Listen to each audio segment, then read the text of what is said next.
to the flag of the United States of America, and to the republic for which it stands, one nation, under God, indivisible, with liberty and justice for all.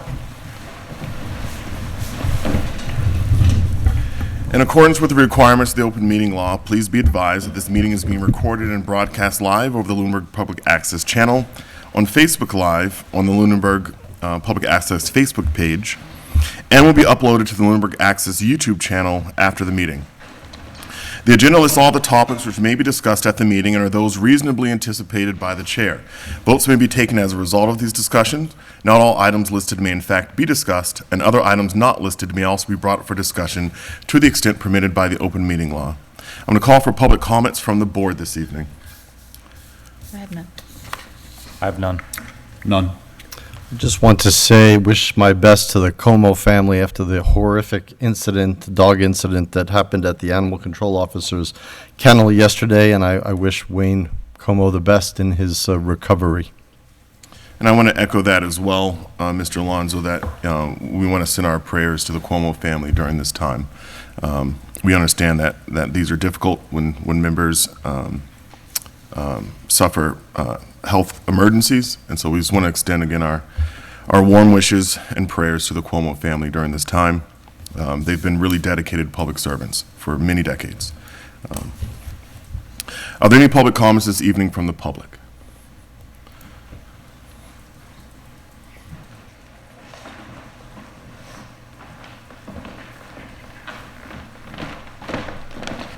Good evening, Dave McDonald, Island Road. We can hardly hear you back here, so I don't know if your mic is on or not. A couple things is, I know you guys talked about striping the roads after they've been paved, so that still hasn't been done like on Townsend Harbor Road, and even in front of the town hall, there's no handicap parking, so I don't know if that's gonna get done. So I just thought I'd bring that up. And us too, we want to echo our sincere caring for the Como family. They've been very good to the town. Thank you. Thank you. Are there any additional public comments this evening from the public?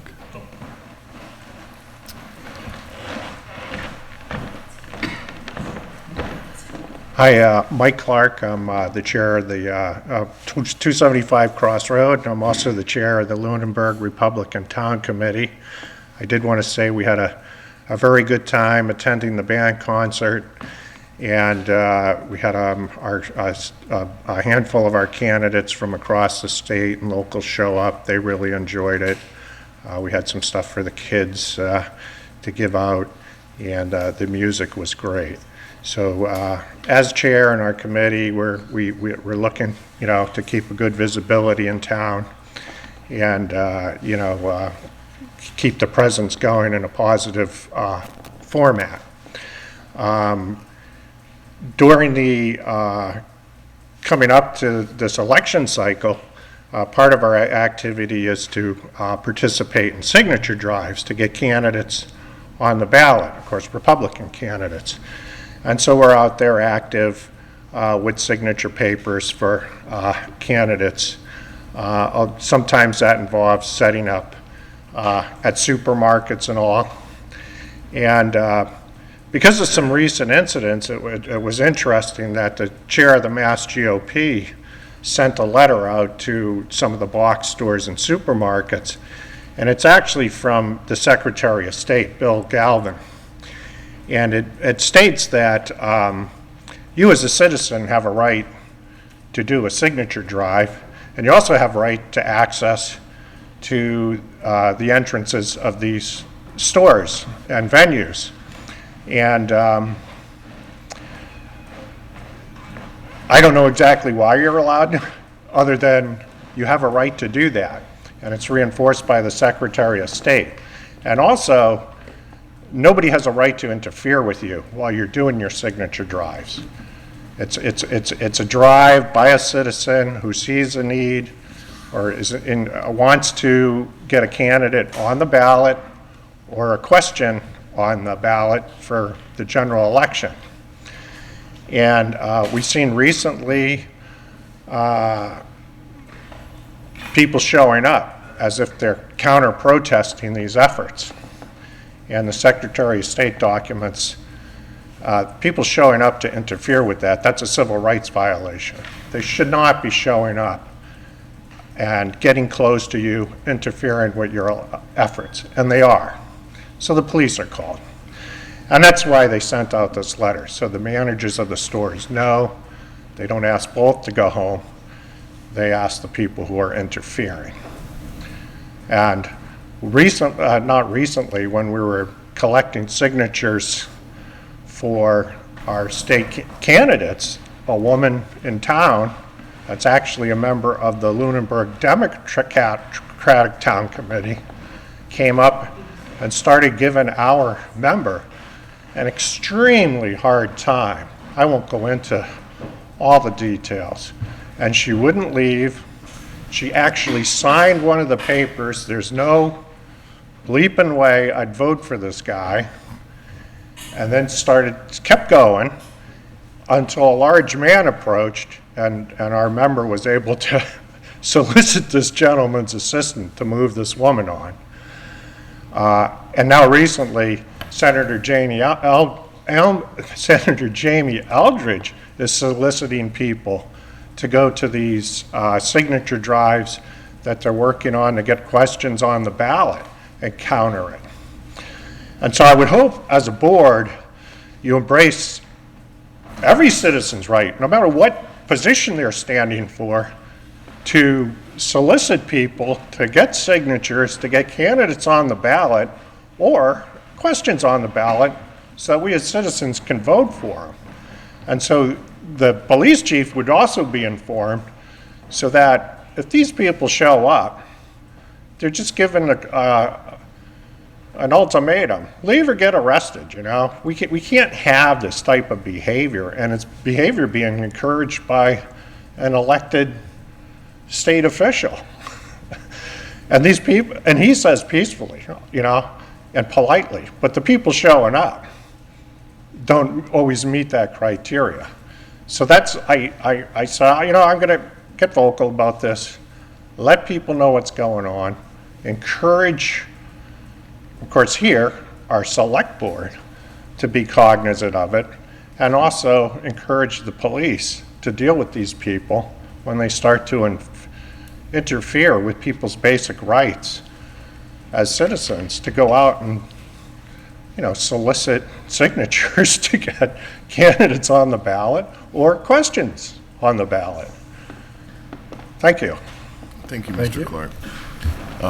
It sounds, you know, you bring up, I was not aware that we were experiencing this issue here in town especially, so I think that there's definitely a need to send some reminders out about what the process should be. So thank you for bringing this to our attention, for sure. Thank you. Thank you. Do we have any additional public comments this evening from the public? Karen Chow, 53 Chestnut. I just had a question. If I talked to several residents of Chestnut Street, we don't have a speed limit sign. What would be the best way to go about asking for one? Tonight, right here. Okay, so people use it as a cut through, as many people probably know, and they just go too fast, and that includes buses. They're not excluded from that.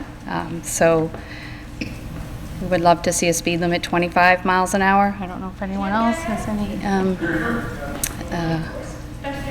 But there's nothing. And I've asked several years ago, you know, just put like on Whiting Street or on 2A, they have the LED that lights up. And so that would be great too, just to remind people that, you know, it's a residential street. Okay. All right. But just, Mr. Chair, Yes. just to be clear, just because there's not a speed limit sign doesn't mean there's no speed limit. So it would be good to start, Understood. good to be It's, you know, started what it the should- speed limit is there.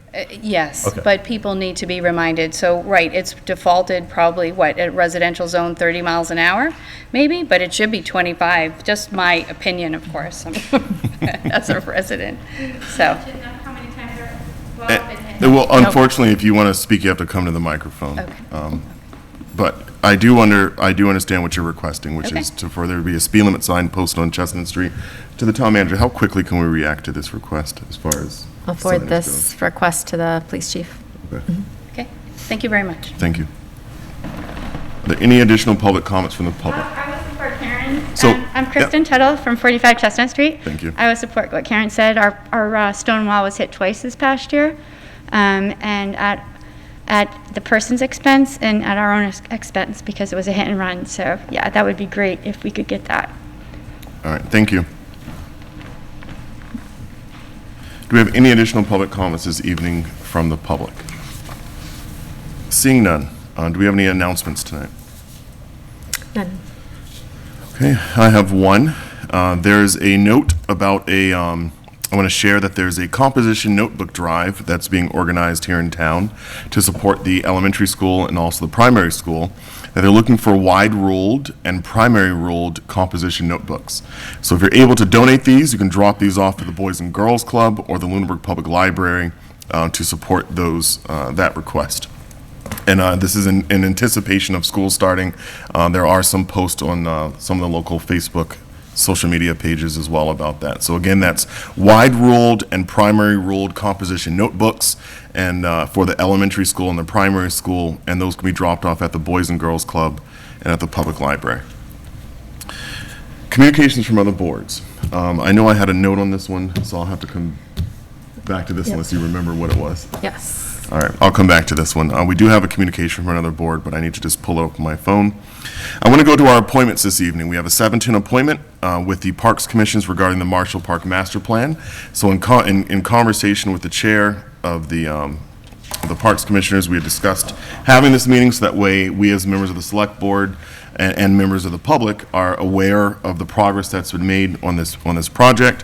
So we do have this as a 40-minute time slot. So to the chair to Karen Menard, if you could come have a PDF format, share that.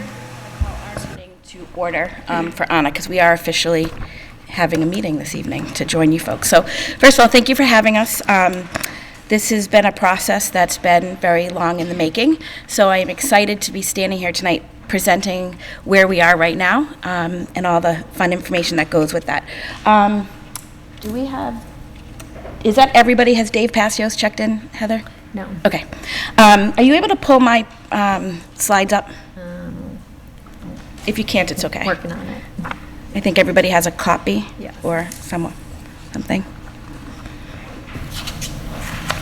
Multitasking here.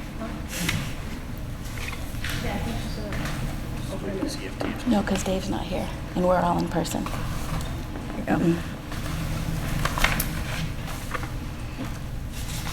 Oh, there we are. If you could go to maybe the third page, since there's a lot of words and nobody's going to be able to read them. Maybe they can see the pictures at home. So I just wanted to start off with the current state affairs of what is at Marshall Park, because I'm actually not sure everybody is aware of what's down there because things are somewhat hidden. At the main area of Marshall Park, we have a softball field, the Little League Majors field, otherwise known as Powell Field, a 90-foot diamond, and a t-ball field. We have an antiquated playground, and when I mean antiquated, they are the play equipment that we all used as little children, that is not accessible and does not meet the current safety standards. Because we have no permanent bathroom facilities, our users are reliant on bringing in portable bathroom facilities. And if anybody paid attention to last year, it can be very problematic. We have a softball field house. It's a blue building behind home plate of the softball field that's in a state of disrepair. We're working with town manager on that. As some of the fine folks in the audience can attest to, there can be some unsafe street side parking and problematic parking during Phillies and high school games. The best example I can give of this is when I was in Alaska a few years ago, I was getting emails. Why I was checking town email, I don't really know, but I was getting emails with pictures where patrons or spectators of the games were actually parking on other people's front lawns. It's been problematic down there since I joined the commission, and the former police chief Marino had actually given a presentation at one of the meetings probably 5 or 6 years ago explaining why the street side parking is problematic. We have a main lot on off of Mass Ave. It's a dirt lot. It is unmarked because it's a dirt lot, and it is also not ADA compliant. with handicap spots and things like that. We also have unusable areas due to years of neglect, and that is our fitness circuit. There's actually a basketball court down there. Unless you're walking down there, you may not even see it. And we have the remnants of our first skate park that's down there. Those areas are unusable at this point. So the biggest question is, why did we choose Marshall Park? The first one, it's a central location. As everybody knows, town center is right there. We have the senior center, we have the schools, we have the teen center, the library, town hall, town offices, town center. The second is that it's a pretty large footprint that's going to provide the opportunity to enhance what we have down there, including the existing baseball and softball facilities, while adding things that have been in demand from our residents, such as the dog park, the skate park, the walking trails, pickleball, basketball, picnic areas, and an updated playground and bathroom facilities. As we learned during COVID, especially when COVID just hit, we had an uptick in use of our parks. They absolutely contribute to the wellness and health of our community by being open and accessible. Right now, for example, the track over at the high school is well used in the morning before school starts. But once school starts, that's not accessible to them because of school's in session. So this would allow use of some of these on-demand things during school hours. And we've prioritized updating and proper maintenance of our parks over putting in brand new parks. We have a large parcel over on Northfield Road that everybody says, well, why aren't you targeting there? Well, what we have is outdated and needs a lot of work, so we have chosen to focus on those things, such as Marshall Park. McNally will probably be up next. So how we got here, why I'm standing in front of you. In May of 2021, town meeting approved the capital plan that included $50,000 for the Marshall Park master plan. Expended to date is just under $37,000. In November of 21, we interviewed 4 different landscape architects, and we chose WOLA. They were awarded that contract, and we began working with them immediately. Between January of 22 and April of 22, through a series of public meetings that we had with many of the folks behind me in attendance, as well as some surveys, WOLA presented us 2 plans for us to choose from, and not in April of 2021, but in April of 2022, the Parks Commission narrowed it down to our preferred plan, and WOLA did a presentation on that. One of the things that has been extremely important to myself as a commissioner since I joined over 6 years ago, as well as the commissioner standing behind me, is in community engagement. It can be very difficult to get people to come to some of our meetings. Now that we're on Zoom, we get a lot more attendance, which is wonderful. We did do our meetings with WOLA primarily in person to try to get a mix of people. So we actually initially did a survey in July of 21. That was something that Chris Sullivan put together. We had 433 responses to that. In January of 22, after WOLA did their first presentation to us, we put out a survey looking for feedback on what they had provided to us for some preliminary designs. We had 121 responses to that. And then our in-person meetings, in-person/Zoom meetings, our hybrid meetings, in January we had 48 attendees, and in March we had 30. So we are excited that people are involved and hoping that they all stay involved. The one part I didn't want to skip out on here was the skate park. Oh, back on that last page too, that's actually the survey results. I just included them just so you had an idea of what we got for some of the survey results. The skate park. I'm going to say that the skate park has a designated area within the park. If you look at the map, it's the spot circled in red. They have been working to put in approximately 8,000 square foot skate park. They have recently completed their site engineering and geotechnical report. Their next steps are going to be to determine their final design and budget, and they are giving me a target start date of spring of 2023, so less than a year from now. We will continue to work with them to make all of their hard work actually come to fruition. I do just want everybody to, or remind everybody that the skate park is actually a 501c3 nonprofit organization. They are independently fundraising, and they are planning the skate park. So the Parks Commission has extremely limited involvement in that park because it is being considered a private project going in on land that is owned by the Parks Commission. Heather, if you could skip to actually the last page, the map. So this map is actually everything that would be going in at the park. Some of the highlights: improved parking on Chestnut Street with about 38 parking spots that will hopefully resolve some of the long-term parking issues during those high school and Philly games. 94 parking spots. It's actually on that map. It's separated into two different sections. At the Mass Ave entrance, they will have designated spots as well as the handicap spots. There will be a walkway allowing for pedestrian access from Mass Ave, basketball court, and 3 pickleball courts. If you folks didn't know, pickleball is the new up-and-coming sport for some of us in town. There's a pavilion area that would have concessions, an area for concessions, as well as shelter. So by shelter, I mean just an overhanging roof. Restrooms that would eliminate the need for portable facilities.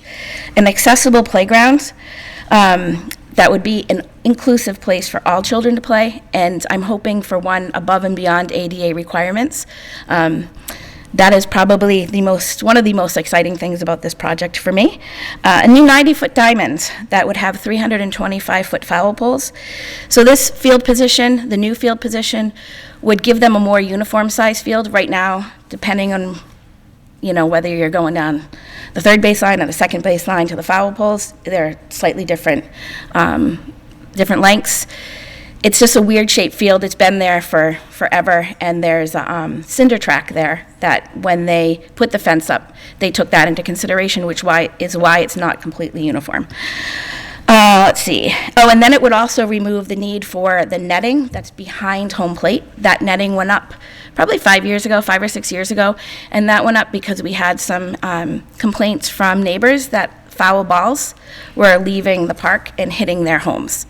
So that net went up, and although it seems to be working, it also means that it interferes with the high school and the Phillies level games. There would be a new softball field. Walking paths in the main park area would be 8 foot wide, and they would be ADA compliant. So whether you're walking with a walker, wheelchair, whatever it is, you would have a surface that would be safe to be able to do that. Currently, there's an 1/8 of a mile cinder track that has not been upkept around the 90-foot diamonds. With the new walking areas, it would bring about a mile of walking paths in just the main park area.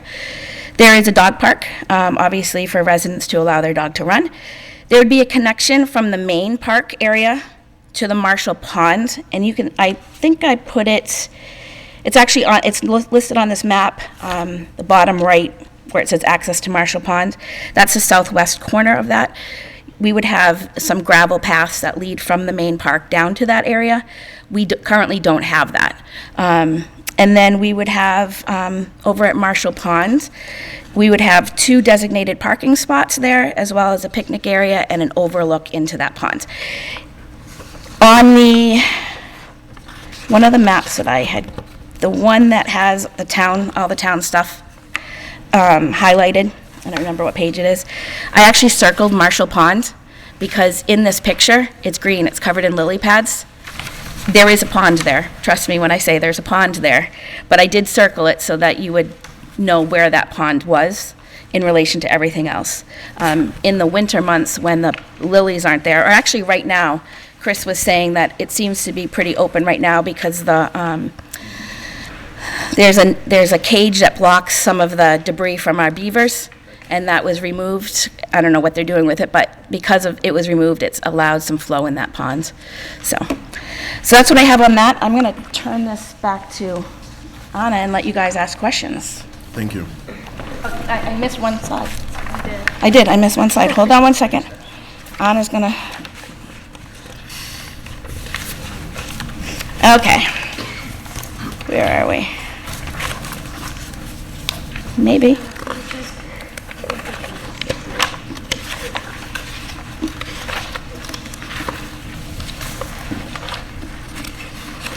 Yeah, Anna, I have nothing.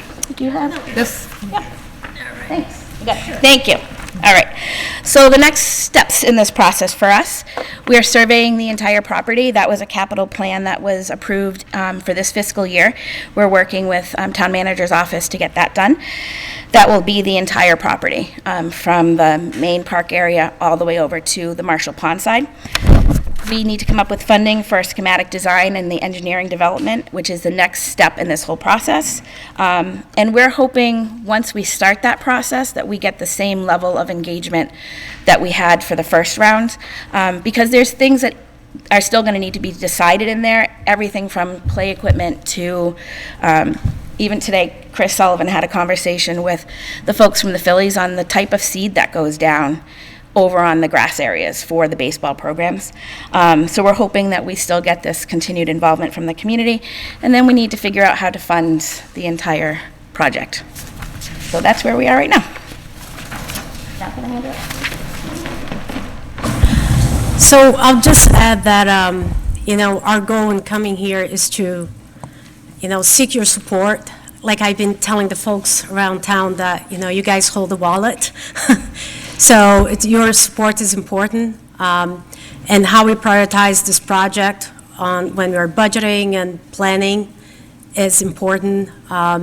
Timing is sort of a sense right now because there is different fundings available, and we need to get the next phase done, which is the engineering, so that we can then seek funds and grants for different phases of the project. So the next phase is important to be able to get that money, to get the engineering done so that we can get the number and the phasing correctly to seek the grants or different fundings from the state. And if every time we need something, and this is a staged project, it's, every time we get to come to town for something, it's a whole year that we have to wait. So if we could figure out how we can maybe prioritize this project, it would be great, so that we can then maybe have the number that we need for funding for construction still under the next fiscal year, and not have to wait 2 years to get funding maybe from the state or federal government. So that's what our goal is, to see if we can work together and figure out if there is a way that we can fund the next phase sooner rather than later. And I think the entire commission, if you guys have any questions, comments, we're here.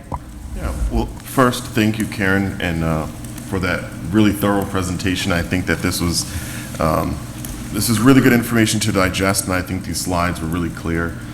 So I want to, thank you for that, and Anna as well, and to all of the Parks Commissioners. That I think it's really important that we work together, and I again appreciate you guys, us coordinating on this meeting, and you guys being here tonight. I would like to, before I go to the board with all their questions, I would like to open it up. This is not a public hearing, but I would like to open it up to any members of the public, just to inform us on any of their feedback, thoughts on this process thus far. Thank you. Yep.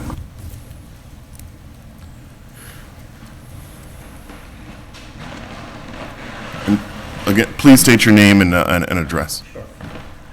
Mark Diamond, 47 Highland Street. So my property borders both the pond and the park. And I just wanted to echo one of the things that Karen said. The pond is beautiful, but it really is an unusable. People use it in the wintertime for ice hockey, but the lily pads really take over, and it'd be nice to see something, I don't know what can be done to it, but to make it more usable for the general public. I bring a kayak on every spring before the lily pads take over, but it'd be nice to see more people be able to use it. So, thank you. Thank you. Any additional comments?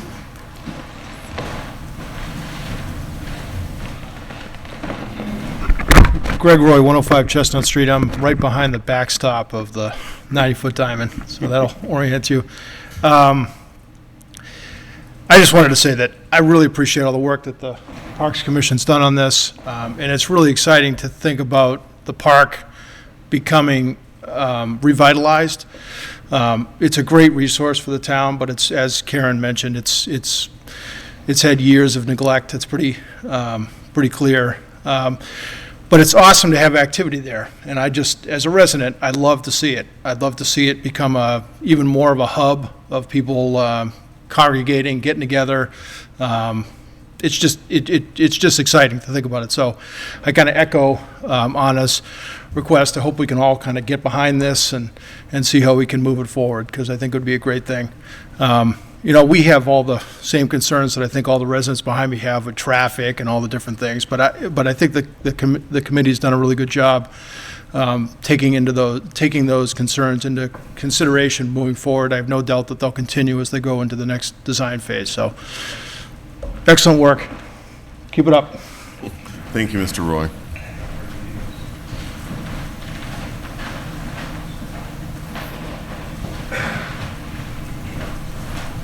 Good evening again, Dave McDonald, 155 Allen Road.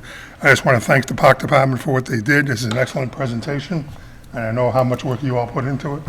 I also want to say that since you have a commission on what you guys have done for the community, I mean, us on Hickory Hills are using your Parks Department to handle swimming for the kids. Absolutely great, so thank you for that. So I just want to make a pledge that Betty and I totally support this project. It's a great project for the town. So whatever we can do to help, we're on board. I know a lot of our friends want to help too. So again, kudos to you guys. Thank you. Any additional comments this evening?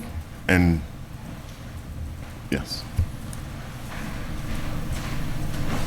I'm Diane Higglestein. I live at 64 Chestnut Street. And I would like to say, if nothing else, from the standpoint of getting the parking off of Chestnut Street, which becomes a very dangerous road when it becomes a one-way road or a single-lane road. And so I really support this project in many things, because I love hearing the sounds of the people, bats going and the people having a good time and what have you. But the parking is really bad on Chestnut Street when this is all going on.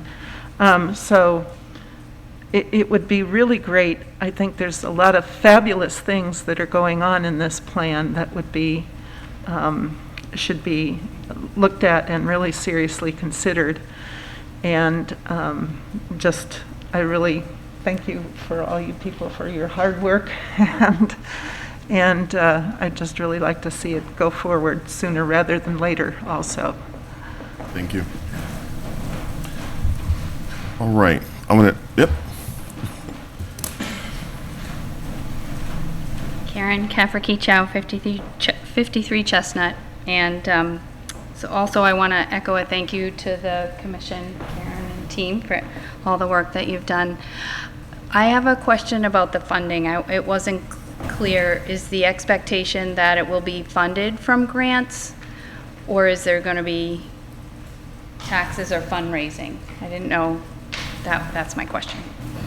So my anticipation is that we will be applying for grants, but as everybody knows, a lot of times when you get grants, they're just matching grants.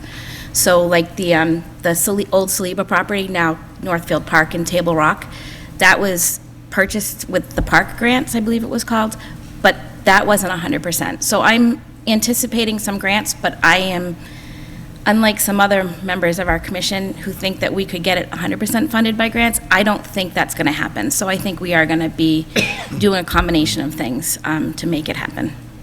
And Karen, can you remind me if I may have missed the total dollar amount in the presentation? Sure. What is that amount? Well, so the amount expended so far is about $36,000. The next phase is estimated to be about 160. It depends. So we have one ballpark figure for the engineering that it could be over 150, less than 200,000. And then the overall cost estimate from WOLA that they provided us back in April has a total figure of about $4,997,144. I'll Something along those just lines. add something that it is our intention to, as we go into the next phase with the engineering, that this project should be phased so that we can more easily plan and manage the development, the funding and so forth. So that, especially with grants, not all you can get a grant that covers everything. So by phasing it, it's probably going to be more manageable onto how we add that to our budget and planning. And I think we want to, part of that management of phases is also to lessen the impact of current teams and so forth that use the park now, so that we're doing less to disrupt and avoid any disruptions we would have for baseball, Little League, softball, Phillies, things like that. All right, I want to turn it over to the members of the board for their comments and questions. Selectwoman Sroka. This looks like a really exciting project. And I would love to have this in my town so I could go and walk the park when the kids are in session. I think this looks fabulous. And my question for you is the phasing of the project. So long-term, how long would that be? What is your ballpark for how long it would take? Absolutely no idea. You don't have any idea? Not one. Depends on the money. The funding? Okay. When the money's there and things like Okay. that. So it's tough. We had our last meeting. We kind of Selectwoman Sroka, would you mind just moving here? Oh, you want me to? You want to hear me? About kind of phasing, and what phase would be when, and that would again kind of be dependent on, if money was available in March, the ball fields wouldn't be phase one because there would be baseball and softball Right. the ball field. So, Okay. I think it's all kind of a little bit up in the air still right now. But Okay. phasing. I mean, as quickly as we can, Right. to have it be something that people can take advantage of as quickly as possible. But it is dependent on grants and funding and so forth. Okay. Thank you. I think this is fabulous. I agree. I also think it looks like a fantastic project. One of the things I'm curious about is right now when you drive to the park, especially at dawn or dusk, it's not very well lit. And with the upgrades to the park facilities as well as the increased walking paths or the plans to upgrade lighting to extend the hours, in spring and fall when people can use those when it's low light but still, So within hours that you're. Are you thinking lights like they have on the turf field or the fields over at the school? That sort of lighting, or pole lighting leading up into the parking Pole lots? lighting, any of your comments on lighting, really? I mean, to make walking paths usable, to a certain extent, maybe till 8 o'clock at night or something like that, or I don't know if thoughts or consideration had been. So I don't think lighting was put into consideration in the first round. It's something that we can absolutely discuss in the schematic design portion of it. As for field lighting, knowing what I know about the high school, I think it would be cost prohibitive to us to do field lighting in that way. But if somebody had an idea for cost-effective field lighting, it's something we could absolutely, entertain. Thank you. Yep. There is some. It is in there. Is it? Yeah, there is a utilities line item for $94,000. Site lighting, parking, pathways, electrical and power with lighting. From a safety standpoint and everything else, we'd be looking at some sort of lighting, I would assume anyway, to make sure those paths are lit for people to take advantage of into the dusk hours. Yep. Also. Comment and two questions. I think this looks great as well. Now to get into the weeds a little bit, literally. As far as the removal or control of the lily pads, I can't believe I'm poking this bear with a stick, but are there conservation implications with that? Yes, there's absolutely is, and Mr. Dwyer might be able to chime in more on it, but it's something that we would have, our DPW director right now is the one in charge of our day-to-day maintenance, and the issue with lily pads, and I'll even go so far as to include the issue with the weeds down at the town beach, are things that would fall under him. So we have actually requested of our previous DPW director that wasn't followed through on some information on how he can get that taken care of, so that it's done properly, if it can even be done at all. So it's something that our DPW director would have to work with the Conservation Commission and the state on, I don't know if I want to say removing, because I'm not sure we'd ever be able to fully remove all of that, but trying to do some things so that it could be managed a little bit better. Because there's other things down there other than lily pads do. There's a lot of invasives that are down in those areas. Some of them are native to this area and some of them aren't. So that's a task for our day-to-day people. You won't see us out there pulling weeds. I'll just add that that's something that I have brought up with Bill, our current DPW director, and he understands it's something that we need to look at, and it is in our plans to be discussing how we can actually find a way to remediate, and it could be that, there's a grant for that. There's an app for that, maybe there is a grant for that, because the pond is almost not usable. So it is in our site to work on that, but that would be separate from the master plan. Okay, thank you. And what is the vision? I'd love to see the pond usable. Well, what's the vision for usability? I mean, are you talking like for the pond area, canoes? I mean, yeah. I mean, ideally, it would be great if somebody could go down and launch a kayak or a canoe from that area. I would even go as simple as just being able to go down there and use the area for picnicking with an overlook. There would be this master plan has 2 overlooks, one on the southwest side of the pond and then one off of Highland.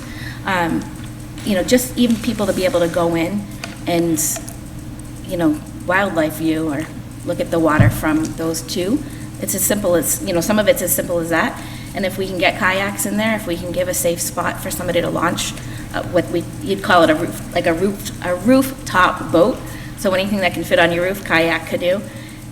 I'd love to see that happen. I think we all love to see that happen. The more uses of our park, I say we have always said as a commission, the better. So kayaking, I can't imagine any swimming down there, but No. Thank you. I will also echo everybody's sentiment of all the hard work of the commission over the past several years looking at this vision. I think that Marshall Park is probably, and this is probably saying a lot, probably one of the most underutilized town properties that has so much potential. I remember going back there, I'd always thought it was just a ball field, baseball, softball, etc. And then somebody said, no, they were basketball courts there, and we actually basically had a, bushwhack to the basketball courts behind the fence there. So certainly neglect is not overused in this case. I am so pleased to see a project like this. I couldn't be more behind it. I fully support your next steps, and depending upon, I always leave depending on what the final cost is, I would find myself hard to believe that I would ever not support this fully to its realization. So I like the vision, I like the plan, including, the pond, the revitalization of the pond to whatever extent is possible within the conservation rules. But this is a project that is long, long overdue, and I'm glad that your commission is bringing it forward. Thank you. That was one of the surprising things for me was that there's actually 28 acres of land over there. Mm-hmm. And I live on Highland Street. I've always known it as just what it is and not really thought about the acreage that's over there. And so talking about underutilization, and I've gone over with my son and I've cleaned up, we've brushed off the basketball court, and he's actually shot hoops on the court that didn't have a tree growing through it. To be clear, it's not a usable basketball court. One side of the court literally has a tree growing out of it, and the fences that are around it are falling. So it's really not a usable court. And that's something that's important with this commission, I think, is what we're talking about here with making sure that things are maintained and they're not neglected, and setting that precedent that I think this commission's done to make sure that we're better on top of all of our parks around town. We're dealing with a few issues with beach house stuff and McNally Field and things like that, and we're trying to get everything back under control and up to compliance and everything as we move this forward, and that would certainly be a priority here with us. I think that, Mr. Chair, before you continue, I just wanted to say that, when people look at places and locations and towns or cities to move. Obviously, schools are probably one of the biggest, but activities of all sorts and all locations. I mean, so this is a central park, and it always has been the intent of being a central park, but the other parks around town, Wallace Park and McNally Park and all the other parks, the fact that they're spread out throughout the town, and you can certainly make an argument, maybe some places are underserved in town, and we can look at those, but those are what people look for when they come to a town, and us as a town addressing these just makes it much more attractive, and the more attractive it is, just the better quality of life that people who are coming here and who already live here will have. So another big reason. The addition of a pavilion in this plan opens it up for a lot more summer programming. To run a camp, you have to have shelter. So that opens up Marshall to a whole new realm of being able to run a wide array of summer camps and programs for citizens to enjoy in the summertime as well.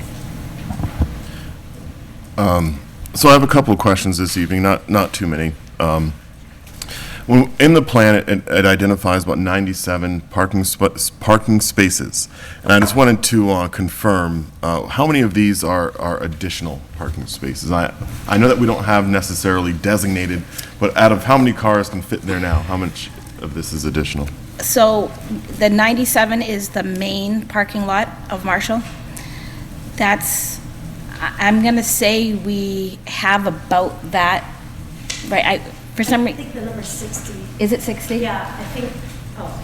I think at some point there was a measurement done on the dirt parking space that's available, and the most that we have there is about 60. All right, so this is increasing that It's increases, substantially. but the more important one, as the folks behind me will tell you, is the addition of that parking lot over on Chestnut Street. That's going to be 34 cars, I believe. And what's nice about that parking lot, the way it's on this design right now, is it's one way in and one way out.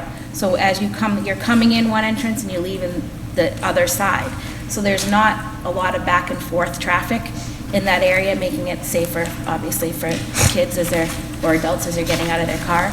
But hopefully it will also help alleviate, that parking lot will alleviate some of the parking issues on Chestnut Street. And out of curiosity, when the park is currently utilized at maximum capacity, how many vehicles roughly are there now? Regular season games or playoff games, that's probably part of the deciding factor in that. High school games, they're pulling in the cars. I don't think. So 30-ish cars on Chestnut for regular games, but then when you throw in some of these Phillies games, they're having playoff games. Chief Marino back in the day was not exaggerating when he said he did not believe you could get a rescue vehicle, a fire truck down that road, because they're parked on each side of the road and they stretch almost the entire length of that road. So we could probably have double or even triple that during some of the playoff games. All right. So it's your belief that this is going to fully resolve our current parking concerns? So do I think we'll never have a parking issue again? No, because I think people are in a habit of parking over at Chestnut. What this plan does do is it opens up the main parking area with easier accessibility to get over to the 90-foot diamond. So instead of just going to the Chestnut Street, because right now, spectators watch from the Chestnut Street side, that's where they park because that's the convenience. So they park right there. Where this plan, because it changes the location of that home plate, the spectator spots would be different. And there's access via those walking paths, the 8-foot walking paths from the main lot. So they'll be able to see it without having to climb through weeds and poison ivy to get there. There's a gate. There is a gate that you can walk from the main parking lot of Marshall Park over to that Chestnut Street field, but you're walking through their outfield. And don't step on their outfield. We, as a commission, got yelled at a couple of years ago because we're sitting out there on the cinder track having a conversation about what we want to see done here, and then all of a sudden the umpire's like, can you get off the field, please? So this will change that because of the new layout of the park. So they'll have access to both sides of the parking, Chestnut Street and the main lot. Okay. I think these are my questions about parking, but I think my concern, so what happened was the other day, I was driving down Chestnut Street, and I don't have kids, and I don't have kids, so I don't go to the sporting events, but I figured I would stop by. But the street was so packed that I said, I'm not going to make this problem worse, and so I didn't. But what my concern is underlying this is what that total vehicle count is. I mean, I understand that playoffs are exceptional. That's not the normal course.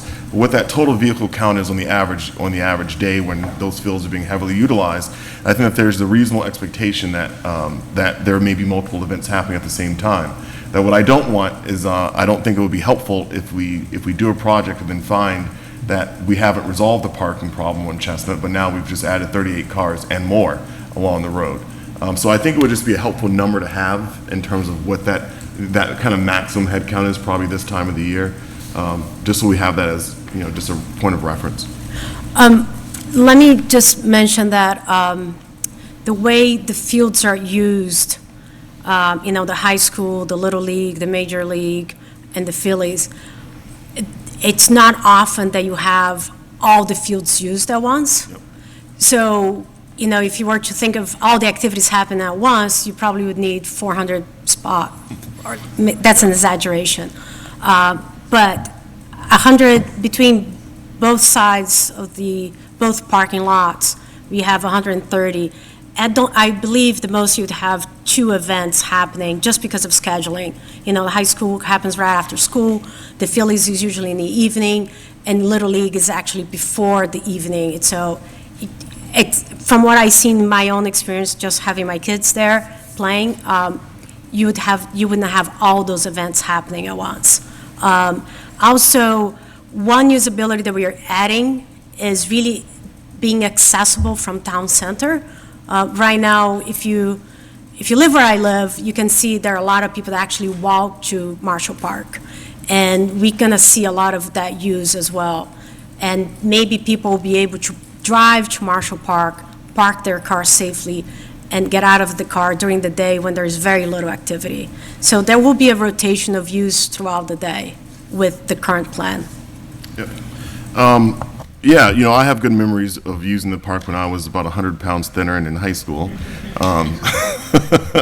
And so we would have track meets there, and we would go skating on Marshall Pond when I was in middle school. So I have a lot of good memories in that area.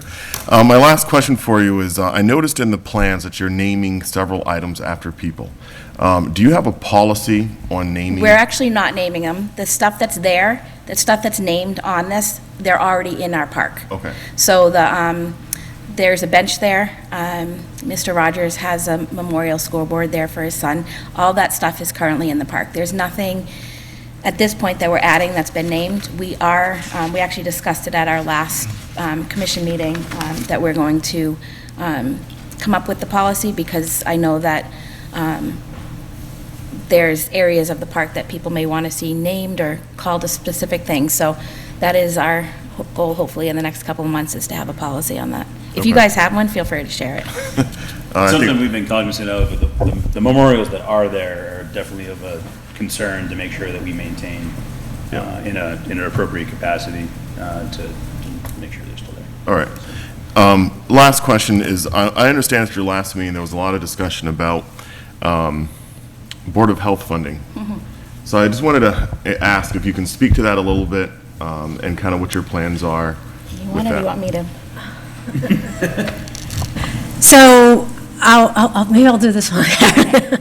So the Board of Health has funds available to them that they, I believe, from what I heard in one of their meetings, they received from the state and have had it since 1986, 87.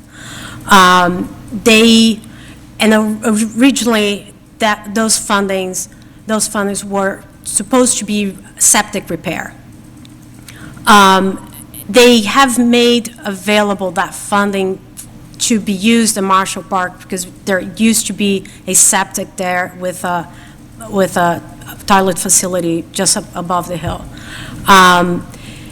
What we are trying to figure out is, when when would we be able to use that funding if that timing matches with their timeline? And that is where the discussion that you heard the last meeting was. They would like us to use that funding more, I think the word used was haste, more urgently. I'm not sure if we are at the time ready right now to use those fundings because we can see where we are in the project. So we just got to figure out if there is a path forward and what would that path forward be. Okay. If you can keep us kind of apprised of that, that would be really helpful. So my final comments tonight, my comments aside from the questions are, again, I think that you guys have put a lot of thought into this. There's been a lot of, what's really encouraging is the amount of community support and engagement that you've had to be able to incorporate into this plan. I think that while the select board, I will ask the board for a vote of support tonight for this plan. While that's not going to approve this plan in any kind of way, I think it's really symbolic of the select board support for what's been presented to us tonight. Mr. Chair, if I may add one thing, just in the parking on Chestnut Street discussion. There was very little that could be done without a parking lot to redirect people, but I think if this project, as depicted, has those parking lots, then I think the town could be more aggressive in approaching a no parking on either side of the street policy. It's really hard to do that now when there's nowhere else to go. But if you have the parking from the Mass Ave side and then the 30 spots as shown here, I think we can say on game days especially, not that people can't come and visit friends, but on game days you just can't park, and it would be a ticketable offense or something just to prohibit people from doing that. Because maybe after the park is done, it's still more convenient to park on the street and do something. We want to discourage that because there are alternatives. Right now there aren't alternatives, so it's more difficult. Concur. To the town manager, do you have any comments, feedback, thoughts? Just, I also want to reiterate gratitude for all the work that the Park Commission has done in this project. And again, as far as the outreach, that seems to have definitely been a focus of the commission, and that's commendable. And I've worked with various members of the commission throughout different stages of this, so I'm familiar with each stage and bidding process that was involved in selecting the landscape architect and now what the next step for the survey. So I'm familiar with that, as well as the skate park discussion as well. So thank you for all your work. So the next steps for us, I am going to call for a vote here, but the next steps for us are later in the month of August, the select board is going to have a meeting, later in the month, to talk about finances and also ARPA funding. So the town roughly has about $3.5 million that we could apply for ARPA funds. So the process that we're going to undertake is, first, we're going to discuss it as the select board, and that way we can kind of get our heads around the best way to go forward. And then I expect that the follow-up steps will be engagement with Parks Commissions and others for requests for who's interested in utilizing some of these funds that will become available to the town. So if you can just bear with us, I know I know many of you guys watch our meetings, so if you can just bear with us through the next one when we're not inviting anyone else to discuss it with us, and just know that we will be sending those invitations afterwards. So any comments or questions from us, from the board, prior to us taking a vote in support of the plan as presented? Just a note on the Board of Health piece, that's a completely separate entity from the master plan you're looking at here. We've done a preliminary kind of septic design, a redesign, what's been there, but it is a completely separate entity and not part of kind of the master plan at all. And if you zoom in on the map, you can actually see the left side. On the left side of the 90-foot diamond, it's strip. Yep. That gray strip. That is the sort of the placeholder for the septic. It's where we've been told that since it's a repair, using their funding, that it needs to go in the same location that it was to be considered a repair. So it would be, if we move ahead with that, or if they move ahead with it, it will go into that location where it was previously. Okay. Just want to clarify, it wasn't part of Thank you. Do we have any other comments or questions from the members of the board this evening? Is there a motion to support the plan as presented by the Parks Commissioners?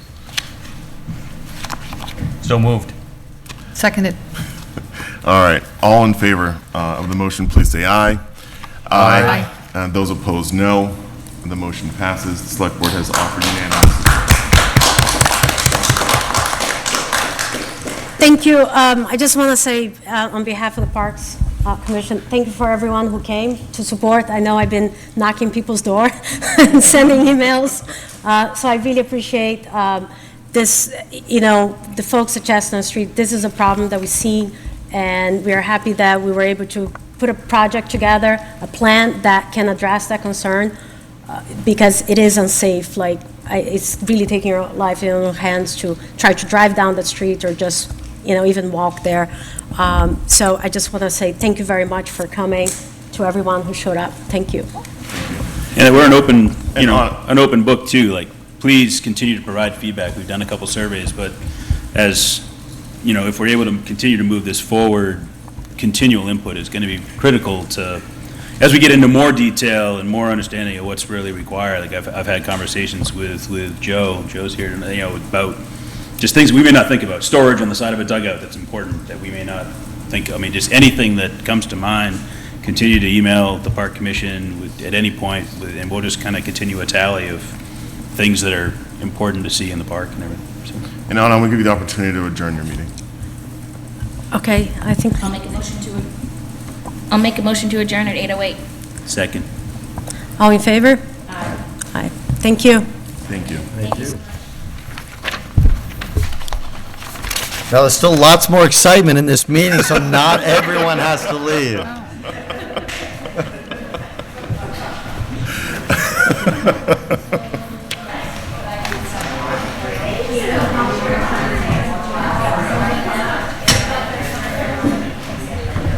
And we're just going to pause while many members of the public leave the room. And our next is our 8 o'clock appointment with the Conservation Commission.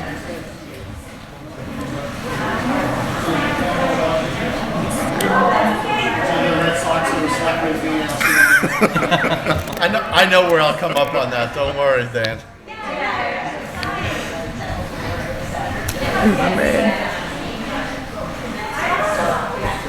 Okay. Let me remind, TC. Town council, draft of capital planning bylaw. Back down to crickets. Yeah, everyone.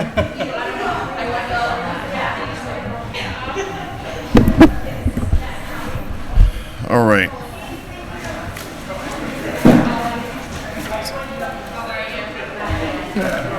That is the proverbial exodus from Egypt. So I want to go to our 8 o'clock appointment, and we have an appointment at 8 o'clock. It's an update from the Conservation Commission Chair, See him. Mr. Bob Pease, on conservation properties. Mr. Pease is joining us via Zoom. So, Mr. Pease. Bob Pease, 11 Winter Green Court. This is an update on the cow green encroachments.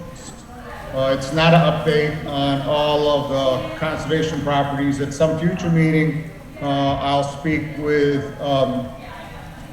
the chair about getting on the agenda at some future meeting to provide an update on the current improvements to conservation properties as well as those planned in the future. I'd like to give a little history for the people at home and for the new members.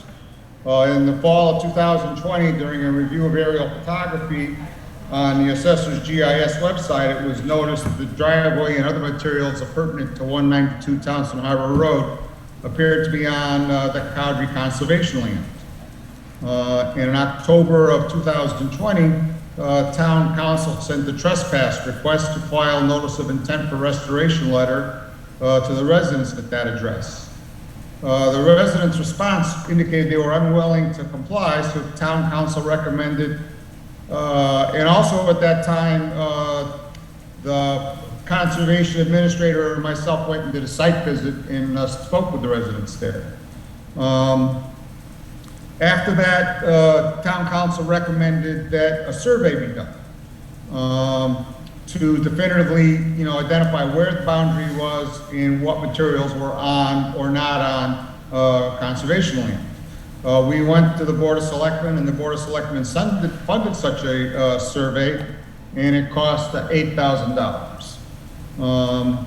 During the authorizing discussions, Mr. Jeffrey stated the Conservation Commission should be pursuing all encroachments on the conservation land and not appearing to single out, the residents of 192 Townsend Harbor. The survey of the Cowdrey boundary, a survey of the Cowdrey boundary from Mopus Brook to the southeast corner of Woodland Drive was completed in December of 2021. The survey identified 5 properties with encroachments. 192 Townsend Harbor, 214 Townsend Harbor, 240 Townsend Harbor, 104 Woodland, and 116 Woodland. In addition, aerial photography on the assessor's website was used to inspect all the conservation lands for possible encroachments. By this methodology, 16 other possible encroachments by abutters on the conservation lands have been identified. At the suggestion of Town Council, the Conservation Commission will deal with these in the future, serially in groups of approximately 5 after the current 5 encroachment cases at Cowdrey have been concluded. In March of 2022, Town Council sent an initial notice of encroachment or trespass letter to the 4 newly identified properties, and a second, more stern further notice of encroachment or trespass to 192 Townsend Harbor, all with a 60-day response timeline. Within the 60 days, 214 and 240 Townsend Harbor sent letters that they would remove the encroachments. Both have sent subsequent letters indicating they have completed the removal of the encroachments. 192 Townsend Harbor approached the commission and indicated interest in removing the encroachments. Subsequently, the residents there have removed the movable items that were on town land, and they filed a request for determination containing a plan to remove the wall. There was a paved driveway and a lamppost that had been installed on Cowdrey Conservation land. The removal plan was approved by the LCC. The residents had hired a contractor to remove the driveway wall and lamp, and is working now at moving plantings prior to the contractor beginning this work. The contractor has been given a deposit, by the resident, and the commission will monitor the progress of this project. That leaves us with 2 on Woodland Drive. The initial letter to 104 Woodland Drive, we sent a series of letters to 104 Woodland Drive, and originally tonight I was going to ask for authorization to pursue litigation, but I'm not going to do that because one of our new members, Mary Wilson, noticed when she was looking at it with fresh eyes that this property sold in October of 2021. So we've been sending these letters to the wrong people, not to the current residents, to the former residents. So it's my guess the town council is going to recommend that we restart the process. And I don't know if town council is present now. He said he might be, but he had another meeting, and I can't see who's in the room there. And the initial notice of trespass to 116 Town Woodland Drive was inadvertently sent to an incorrect address that was supplied to the town council. So he sent a second copy of the exact same letter properly addressed, and that was received and signed for by the residents there. Town council recommended we now send, but that was the first, letter stating that, we believe there's an encroachment, what's your response? Subsequent to that, I asked the town council to send a further notice of encroachment or trespass letter, similar to the one that was sent to 192, with a 30-day response time. I'm not quite sure when that letter was sent, but if that letter is also ignored, then we'll come back at a future date to a future select board meeting, and request authorization for litigation. So that's a summary of the status of the encroachments on Cowdrey, and I'd be happy to answer any questions anyone may have. Thank you, Mr. Pease, for that update. And I will also want to thank Ms. Wilson for those fresh eyes and for catching, what was a administrative error. So, do we have any questions from the members of the select? But this meeting, as a note, was requested by me for an update from the Conservation Commission, so we could just have an update on where they're at with those encroachments. Do we have any questions for Mr. Pease as he's here before us this evening? I have no questions. I just have a comment. I thank him for the thorough report of where we stand. I'm glad there's progress. I'm sure that the additional 2 properties on Woodland Drive will also see progress eventually. So once the clerical error is corrected on one, and then we send the second letter on the other one. But I thank them for keeping up to date and for keeping us up to date. And thank you, Mr. Pease. I know that coming in at 8 o'clock isn't always advantageous, so I do appreciate that, and I know that next time we'll make sure we get you on the agenda at an earlier time. So thank you for coming this evening and for the update. And do you have an idea of when you expect to come back with a little more information regarding those notices? Well, I have to talk about it with town council about, at this point, I'm gonna suggest that we the people who currently live there now have refused 2 letters, addressed to the wrong party. So they certainly know something's up. So I'm going to suggest the town council at least just send one of the final letters to them with a 30-day timeline. And I'm not quite sure when the letter was sent to 116 Woodland, but when the 30 days is up on that, I would expect we would wait until we've heard from both of these before we would come back. So it would be at least a month, probably six weeks to 2 months. In the meantime, Mr. Pease, if you wouldn't mind, just for our own situational awareness, just providing us, if you have those encroachments identified on a survey map. I know you've communicated with us encroachments before, but if you wouldn't mind just identifying what those 2 parcels are and what those encroachments are, just so that way we have that information so we're informed of what's going on. I sent a plan to the select board on Friday. We have it. And that plan identifies those encroachments. Thank you. I missed that. So thank you, Mr. Pease. Yeah, I'm sure you got a lot of mail. Yeah. So thank you very much. Yep. And again, thank you again for your time this evening. And we look forward to the update in a couple of weeks. Or a month and a half. A couple months. Couple months. I know, Mr. Pease. I heard you. Or next week. All right. Thanks, Bob. Thank you, Michael Ray. Patio, too. I bet that's. All right. I want to go back to communications from other boards on our agenda this evening. So there are 2. So one is going to require some action by the board this evening. The first is that trust funds, the library has been in communication with us and the town manager in particular, and with me with regards to, as the liaison for them, for the library, with regards to the status of the legislation to authorize the use of their trust funds to be utilized in different investment mechanisms or vehicles. And I've been in contact regularly with Mike Kuchmarek and with Representative Kuchmarek and Senator Cronin about kind of where this is at. And so, as of 3 weeks ago, the update was that it was through the House and it was up for its kind of final reading in the Senate. And then I communicated with Mr. Senator Cronin again toward the end of the legislative session, the formal session. And he didn't have good news for me. He didn't have any news for me, but that tells me that it didn't get passed. So he did commit to getting back to me later in the week with an update on where they're at.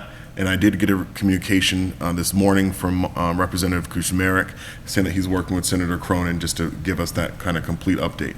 This has been out there lingering for a couple of years now. And so the library trustees are really kind of anxious that this is about as non-controversial as you can get. It's pretty routine. And so we're really unclear on what the hangups on this have been, other than we have a freshman delegation.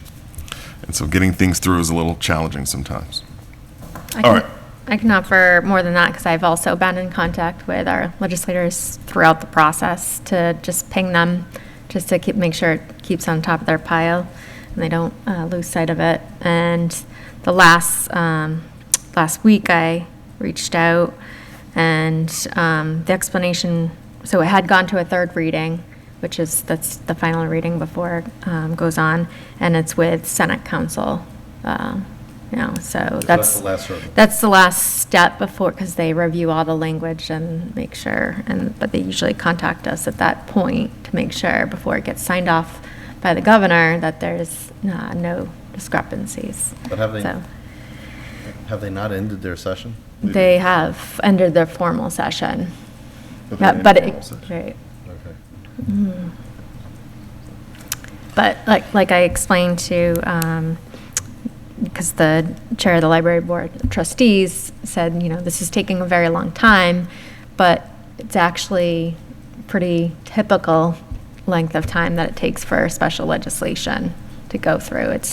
All the home rule petitions that we've filed, it usually takes 1 to 2 years to get through the 1 year. process. I mean, two is pushing it. I mean, it's usually like a year and a half. Well, if it doesn't go through 2, it falls off because it's their new session, so. But we've never had one fall off, but Mhm. usually they're a year and a half. But I guess that's where we are now. It's about a year and a half. But it takes a lot of time to find out what to do with a $2 billion surplus, so I guess that takes a lot of their time. So the other request, and I'm gonna read this verbatim so I don't have any I don't say this incorrectly. So the action tonight, or the request, I'm just gonna summarize this and I'm gonna read it to you, is the select board hires town council. And town council works for the benefit of the town through the select board. So town council provides office hours, the select board authorized town council provide office hours, and those office hours are made available to different members, elected and appointed members of the community, to meet with town council and get some of that legal advice. But when it comes to town council assisting those members with crafting legislation or bylaw changes, that's usually something that this board authorizes. So the request tonight is of course, I just hit the, there we go. So this was initially addressed to Heather. On behalf of the Finance Committee, this request is coming from the Finance Committee. On behalf of the Finance Committee, I'd like to request help from Town Council with putting together a proposed bylaw change that would ensure town meeting voters can amend the capital plan by individual items and monetary appropriation. The Finance Committee discussed this during our meeting last week and considers a bylaw to be the best route to resolve this issue. I was unable to meet with Town Council during office hours this week, and the committee would like to ensure that the discussions on this topic well enough in time for full vetting and consideration in advance of town meeting. So the request is for the Select Board to authorize the Finance Committee to work with Town Council to craft a bylaw change that would allow amendments to the capital plan on the floor. So, Because right now, we vote on it as one as a plan. block, yes. Yeah. Can I clarify that Yeah, too? yeah. It was addressed to me. I am asking the board to weigh in because it's really town council, like Chairman Jeffrey said, works for the board. Right. And there wasn't a clear consensus on this going into town meeting about the bylaw. So I just wanted to make everyone aware and on the same page. I would like to start this conversation with us tonight. I am opposed.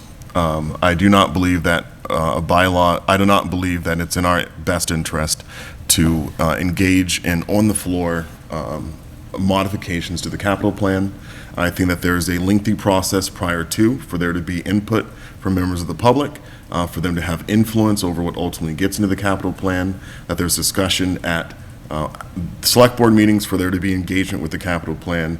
And while I am all in favor of members of the public submitting bylaw changes, as well as committees, I'm not in favor of utilizing town council for that purpose. Having sat on the capital planning committee, that just like takes away all of the work that people on the board, the committee do for like months. And you put things in order, you vet everything, and then I get that I get the concept, because you might want to pull one thing out, but I don't know. No, we already have really long meetings. I share the sentiment that I'm not in favor of having the ability to amend the capital plan On the floor, yeah. on the floor at town meeting for the reasons enumerated. A lot of work goes into it. There's a capital planning committee for a reason. However, I also recognize that not everyone shares the same opinion. So I would be more than happy to support crafting of a bylaw that can be brought before the town for consideration. Okay. Yeah, my thinking on this is somewhat nuanced as well. Surprise. It's similar to Mr. Dwyer's. In terms of process and who gets to decide, and democratic process and the people having the say on this, I have, for example, signed petitions for ballot questions to get them on the ballot that I think are absolutely horrible ideas, just because I support the process. And then once I sign that petition, I go out and I fight against that idea because I think it's a horrible idea. So the question here, though, specifically before us, is whether to use town council resources to craft this, correct? Correct. Not whether or not there should be such a bylaw.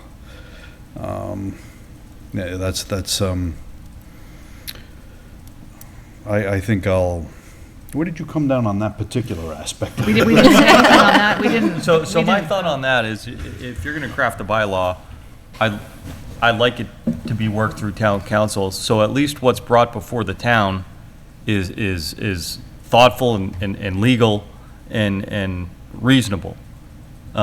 Even if we're completely against it, which, as I indicated, I would be, but I don't want something brought before the town that would have all sorts of problems, and it just keeps coming back as they continue trying and fix issues on their own.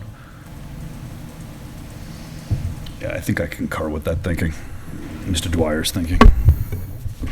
So my thinking on this is not so nuanced, because I agree 100% with Mr. Dwyer. I think that I think arguing the merits of whether there should be a bylaw is a question for another day, and whether they should have access to it. I only have one question, well, maybe two questions. The first one being, would this be under the town council's retainer, or is this be additional money? Under the retainer. So it would not cost us anything extra? Correct. Okay. My second question, so therefore that Yeah. eliminates that hurdle. The second thing is, I question, I mean, of course I want town council to review it, but from the request, at least as read, they sound like they want to Drafted. give him notes, and here, you go off in your writer's garret and just write something for us. Craft I'm it. against that. I mean, they should at least make a concerted effort to come up with what they wanted to do, and come up with at least some kind of framework language that the town council can work with, instead of saying, here's some notes and these are the things we wanted to do, do your magic and do them. I mean, I'm not saying that they have to be, print ready when they're given to town council, but they should be more than just scratch notes. They should be at least an attempt. It's not hard to at least begin writing these things, and there's enough examples out there of what we've done in the past. So for that matter, to the exact question, I have no problem giving them access to town council to do this. And like the Michael Ray, the chair, I would fight vehemently against such a bylaw anyway, because of what has already been said. As a sitting member of the capital planning committee, and echoing select board member Soroka's, also her past membership, it undermines, why would there be a capital planning committee? If you wanted that, then dissolve the capital planning committee and put 37 articles in a row up for the capital plan, and make everybody wade through a vote one by one on every one of them, which is what used to happen, by the way. That used to be how capital plans were done, so you had a veto on every single one. But we're trying to consolidate and streamline town meeting at the request of voters who say it's too long. Well, if you can pull out one thing, then just dissolve capital plan committee, and now I'm arguing the merits, and I said I wouldn't do that, so I apologize. I think to the town manager that the guidance from the board is clear, that the finance committee is authorized to utilize resources of town council with the understanding that they come with at least a proposal for town council to revise and work with them. Okay. I just want to also be clear, ultimately, if this is coming from the finance committee. It comes through the board. It comes to the board to put on the warrant. So if, I want to provide good guidance to finance committee as well, if they should submit it as a citizen petition, if it's likely not to get on the warrant, or to submit it as the finance committee. And so that last part, I don't need to clarify that anymore, but I understand what you're saying. I'm just going to restate it. Is that the finance committee, by being their nature, that warrants from them need to come through our approval. And so if we're not going to approve it anyway, then why waste the time? Right. But I think I would imagine that the same arguments that have been made for supporting the crafting are the same arguments that will be made for going before the voters. Am I correct in that? Certainly from me, it would be. Yes. Okay. Okay. I just wanted to be clear, 'cause then make sure they didn't get to Well, a certain waste their point time. and then be told something, you know, differently. Okay. If you would indulge, just for a moment, I think, because this is on the merits and on the substance, but it's a good point to bring it up. Could there be, just in general, like you have a consent calendar, could there be a consent capital plan where the entire capital plan is put forth, but then people could remove articles from it? I think that's what they're asking. That's Yeah. exactly, that's actually what they're asking for. Yeah. Okay, so they're not talking about doing it one Why are by you giving one. them No, I'm Don't saying- give them ideas. Yeah. No, I'm saying that if you do that and you undermine the capital planning committee, then don't have a capital planning Right. committee, and every department just submit a capital plan, and we'll just vote on all of them. If there's 100, we'll vote on 100 of them that day. Right, but you could present 100 and then, as part of like a consent capital plan, and then put out the question, does anybody want to remove any? People vote to remove 3, and you vote on 97 in bulk.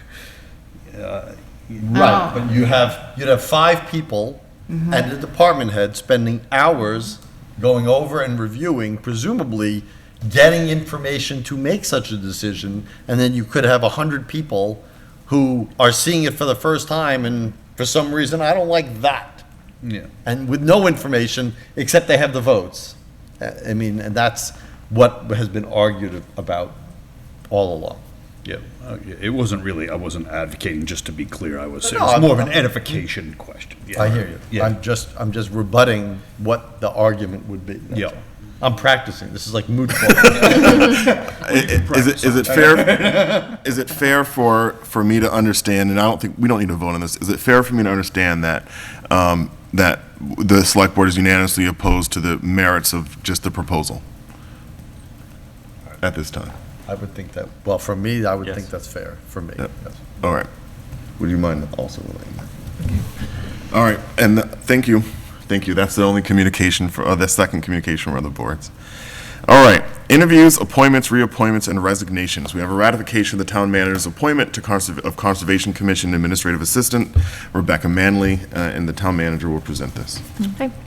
I'm asking the board to ratify this appointment. This is for a new position that's part of the fiscal '23 budget. It's for an administrative assistant for the conservation administrator. And Rebecca Manley is the chosen candidate.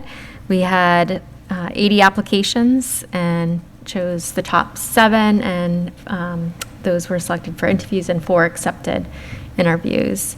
And Rebecca stood out as the top choice. She has her bachelor's in geography, is finishing up her master's in management, and she has prior experience with municipality and doing GIS work.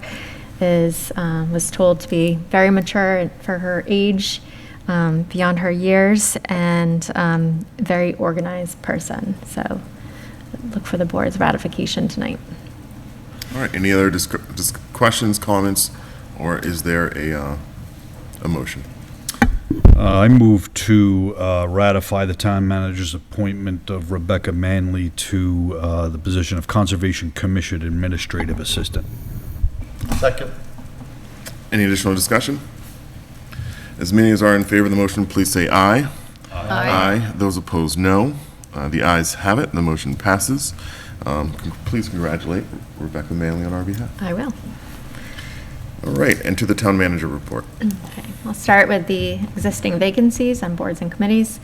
There's 1 vacancy on the Finance Committee, 2 associate vacancies on the Green Communities Committee, 1 vacancy on the Historical Commission, and 1 associate vacancy on the Zoning Board of Appeals. Anyone interested in these positions can fill out the application form found on the town website and submit it to the Select Board's office. And if you have any questions on the roles and responsibilities of these positions, you can contact the office as well at 978-582-4130, extension 144.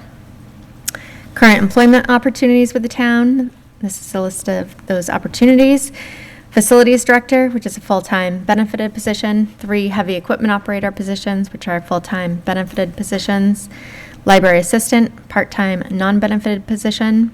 Meal Site Manager for the Council on Aging Eagle House, part-time non-benefited position. Police Officer, which is a full-time benefited position. Production Technician for Public Access, which is a part-time benefited position. Van Driver for the Council on Aging, which is a part-time non-benefited position, and videographers, part-time non-benefit positions. And information on each of those positions can be found on the job postings on the town website under Employment Opportunities. Department head updates. For land use, the intersection design report and 10% design concept plans that were required as part of the Lunenburg Central project are complete. The Uma Flowers site plan approval should be finalized by the next planning board meeting on August 22nd. Uma Flowers received their provisional license from the Cannabis Control Commission in July. For the Council on Aging, the Council on Aging Director reported that the Council on Aging staff and the police and fire departments will be trained on the new Elder Connect platform on August 2nd.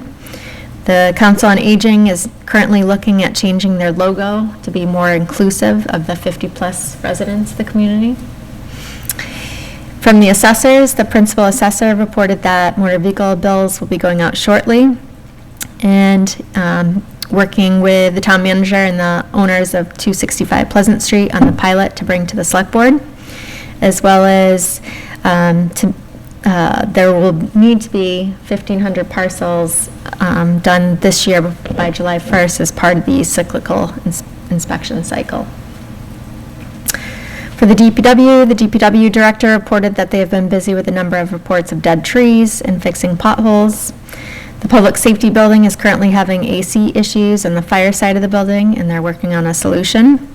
As you know, that's related to the chiller project, where we had a delay in the chiller, which we expected in August, but it won't be installed till the end of the season.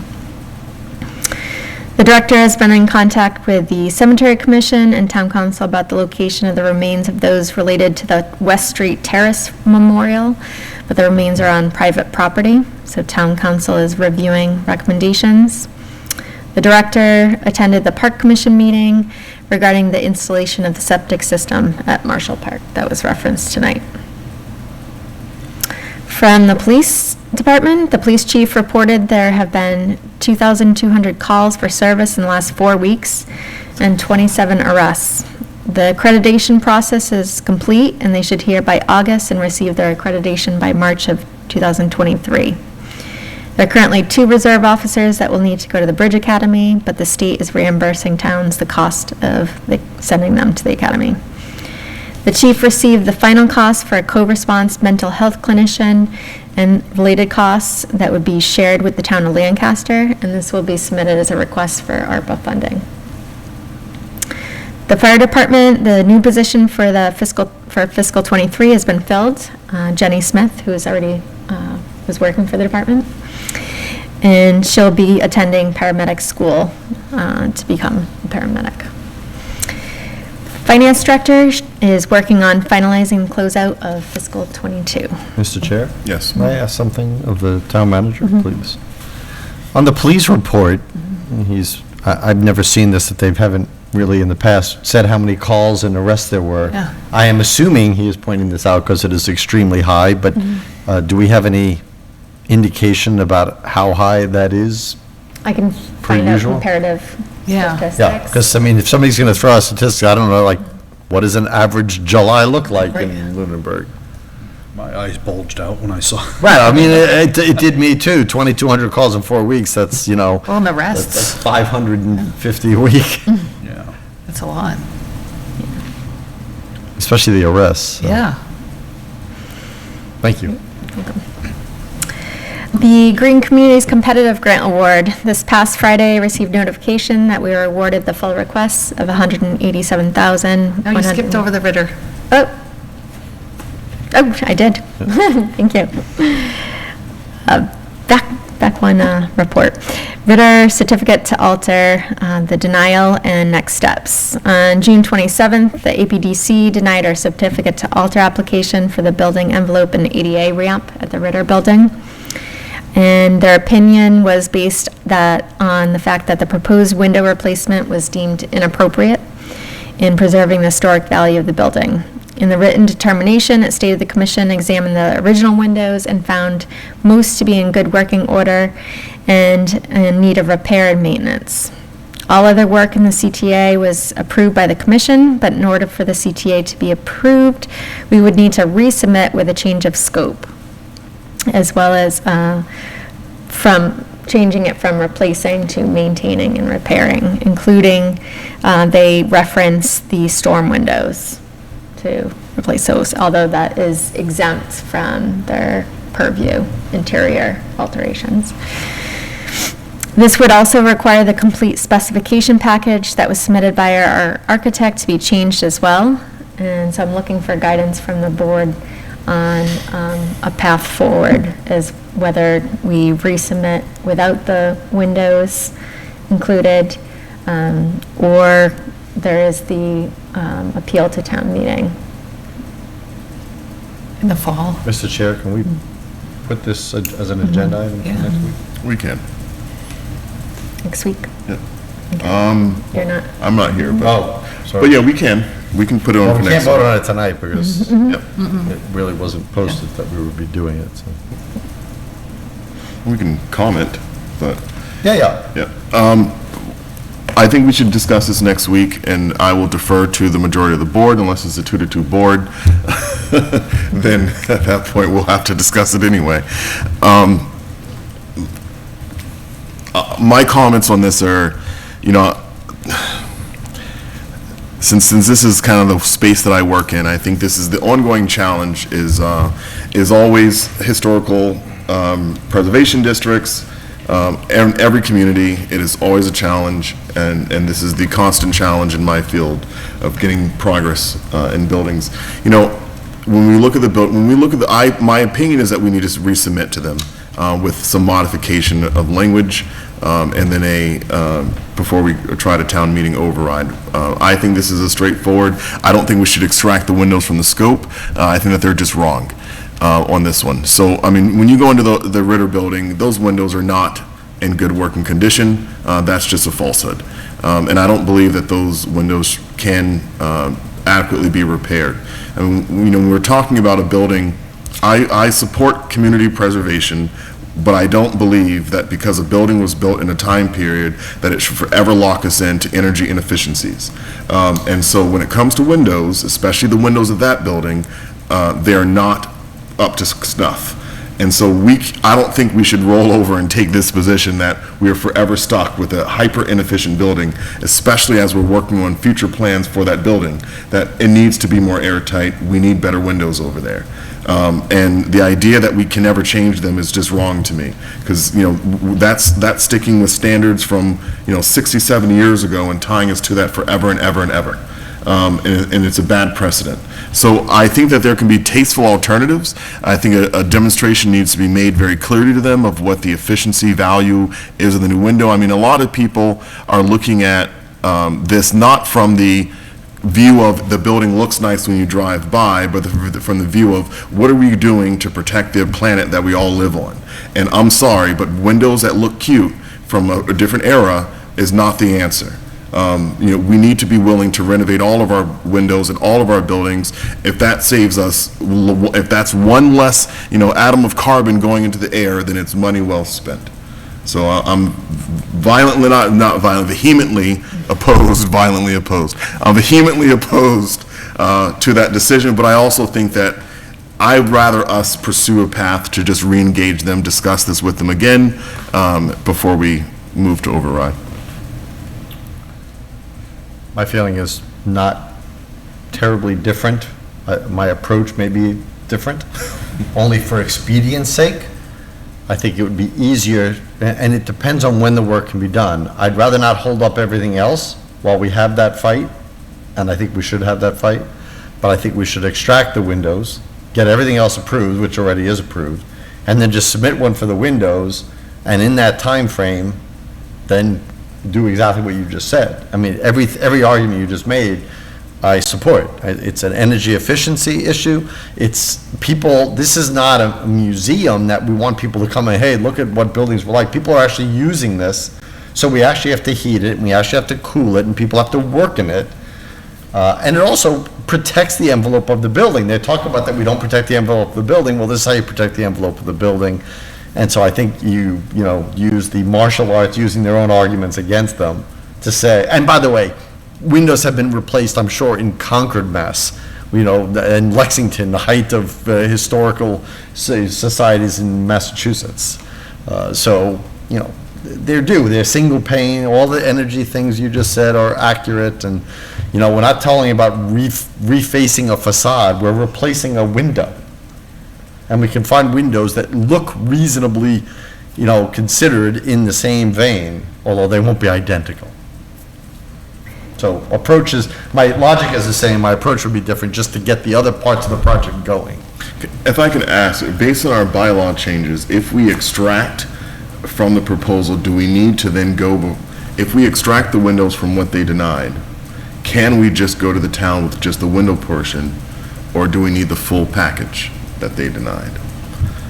I know we're looking at Adam over Yeah, I know it's a binding review. Yeah, I don't recall off the top of my head because it's a rather complex bylaw, but I can take a look and get an answer for you. If you can have that to the town manager before next week when we have it on our agenda, that'd be great. Thanks. To those at home, we're talking to town council, who's with us. Yes. This is what we would call concurring in result. I agree with to the same result, but I like Mr. Alonso's approach to it, do the carve out.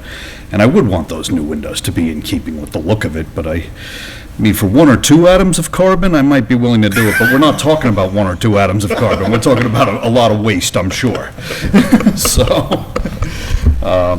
So I like Mr. Alonso's approach, but this is all preliminary at this point anyway, since we're not taking a vote on it, but I'm inclined to agree. Any other comments, thoughts for next week? Nope. All right, we'll talk about this next week.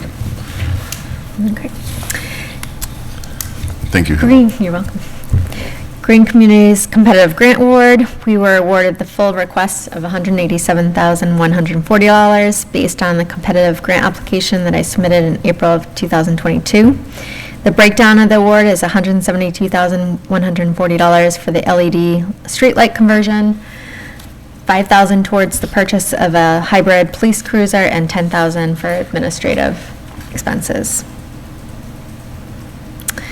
Flat Hill Road drainage study. We are moving forward with the original scope of work proposal from McCarty Engineering for the Flat Hill Road drainage study project. Initially, the DPW director, land use director, and I did not think it fully captured the town's intent. But after the DPW director discussed this with Brian Marchetti, the scope will identify what our options are once this portion is complete, and that cannot be identified in this proposal until this portion is complete. Under the scope, McCarty will collect and review all the available record plans and stormwater calculations for the village at Flat Hill subdivision and compare its compliance with current day stormwater regulations. And the final work product will be to provide recommendations on minimizing and improving the flooding condition that has been occurring on the abutting properties of Flat Hill. All right, and are the homeowners most affected, and have they seen this? Have they opined? No, I went to inform the board first, and I did let them know. Yep. Thank you. Yes, I think one of the key elements of this that we've learned is that communication, they just don't want to be kept in the dark. So if we tell them we're still ongoing and these are the things that are going on, I mean, I think at the end of that on-site meeting, everybody was in agreement that this is way more complex than, oh, this drainage that isn't working anymore. I don't think that's really, I think everybody determined that wasn't really the issue. Yeah. And lastly, in meetings, events, and other announcements, the farmers market will be every Sunday until Sunday, September 25th.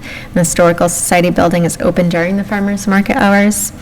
And the remaining band concerts are on August 8th and August 15th on the lawn in front of the TC Passios building. Thank you. You're welcome. And the band concerts are wonderful and encourage everybody to come by. The crowds have been actually very good. Yeah, they really have been very nice, and, you know, they've been supported by, I think, let's see, the Lions Club was the first one, Republican Town Committee was the second one, and yesterday was the Lunenburg Alumni Association. Oh, So- yeah, that's right. Excellent. I can hear it from my house. Can you hear it from yours? Well, you're here. You come to. I come to them. I don't know if I can hear it from the house. I can't hear it from mine. No? Yeah, we can't hear it from ours. Okay. And we're on Northfield, so I don't think that Tom can hear it from his. Yeah, I doubt it, but. Yeah. So I've always heard that. Actually, I'd say I'm not sure, because I used to be able to hear it from the gazebo on those But that's a odd little- days that I didn't go. Right, but that's a little closer. No, it's. Yeah. Yeah. Thank you for the town manager's report. Welcome. Old business. So we have a vote to sign purchase and sales agreement and license agreement with Unitil for the streetlight purchase. Do you want to present this, town manager? This is going to be tabled until the next meeting. Oh, okay. We're waiting for the final drafts from Unitil, but our council was in touch with their council today. All right. All right, status update on town manager and select board goals. I thought we approved those. What? Did we not? We did, just Okay. status what we've done so Oh, far. just, yeah, Oh. I thought we just approved them. We've done in the 3 weeks. Yeah, oh, really? Have we done, we made progress? Oh, my. Oh, my goodness. I don't think that should be on every week. There's no way So no, that should be on. it's not on every meeting. It's Okay, it's but on the. really, come on, we really literally just approved those. My We've God. actually made some good progress. So no, so I don't know what you're talking about. So I've added this to our agenda for the first meeting of every month, is just to keep us on task, to make sure that we're doing these status updates. So of our goals, the first part of one of our goals was that we're going to review our policies and procedures. Oh, okay. And we've been doing that, and we have more of that coming this month. So that's our current status update. And then we know that, that there's work being done when it comes to the senior tax relief. Is there any update on that? No, they're awaiting me, to be fully honest. They're waiting for me to put together a draft of what we talked about last time that I have been remiss in getting to. And they complained about that. And I'll do my report later. they complain, who's they? Council on Aging. Oh, Council on Aging. Oh, wow, that's a, nice. All complaints have to be filed in triplicate at the front office. Yep. All right, to the town manager. I have reported on different ones. The 925 Mass Ave property, it's moving forward with the EPA, that process. So, and we have now full access to that site with the foreclosure judgment. The long-term planning, the update to the current pavement management plan is we've secured a vendor to do that by this fall. So that's update, and I'll be doing a lot of the capital planning stuff shortly, because we're having our first capital planning committee meeting this Wednesday, and that's on Zoom. And 7 p.m. 7, okay. And my third goal for the recruitment, recognition, retention, I've talked to a couple area towns about a regional approach to recruitment, and they were fully supportive of that as well. And the assistant town manager has already come up with a preliminary design for a job posting that's a little more flashy. So that's my update. Thank you. All right, current business. Do we have all this stuff in front of us? Signing the end-of-year transfer for fiscal year '22 totaling $21,090.28. 2,000. 2,000, did I say 21? Yeah. $2,190.28. So to identify this from the Conservation Commission, the amount's $1,150. And this is an end-of-year adjustment for them. Conservation Commission also has a $581.42 adjustment, and that's for Planning Board publications. Inspector of Weights and Measures, $436.88, and that's for emergency management equipment. And then Board of Health, $21.98 for physicals. Is there any additional, does the board require any additional information? That's where what you read was where they're getting the money from. Correct. Right, okay. Correct. And then where it's going to is. Yes. Okay. Thank you. Gotcha. No problem. So it's a net zero Yep. impact. Okay. Is the board in favor of this transfer? Well, we should have a motion on this. How many, I only see one signature block here. Is that just me? Chairman. Or Lou? Yep, just so the board authorizes Unless the there's chairman other to sign. questions, I would make a motion to recommend the board sign the end-of-year transfer form for FY '22 totaling $2,190.28 as presented in the document by the town manager. Second. Any additional discussion? As many as are in favor of the motion, please say aye. Aye. Aye. Those opposed, no. The motion passes. The ayes have it. We will transfer $2,190.28.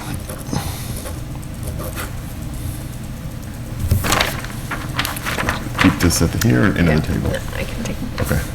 Thank you. Unless everyone has a copy. All right, approval of minutes from June the 14th, 2022. Has everyone had the opportunity to read these minutes? Is anyone not here for that? I was not. I have to abstain from this. Okay. All right. Any additional discussion? Is there a motion in favor of approving the minutes for June 14th, 2022? Move that we approve the minutes of June 14th, 2022 as written. Second. All right.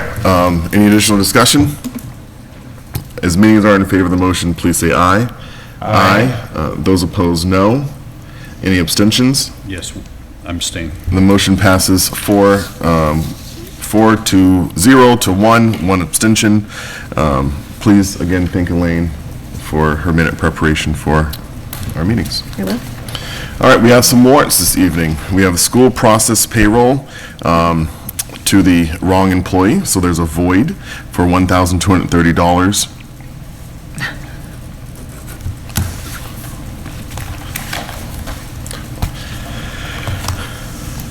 We have payroll deductions, the amount of $26,822.22. We have payroll in the amount of $742,833. Let me see that one more time. In the amount of $742,833.78.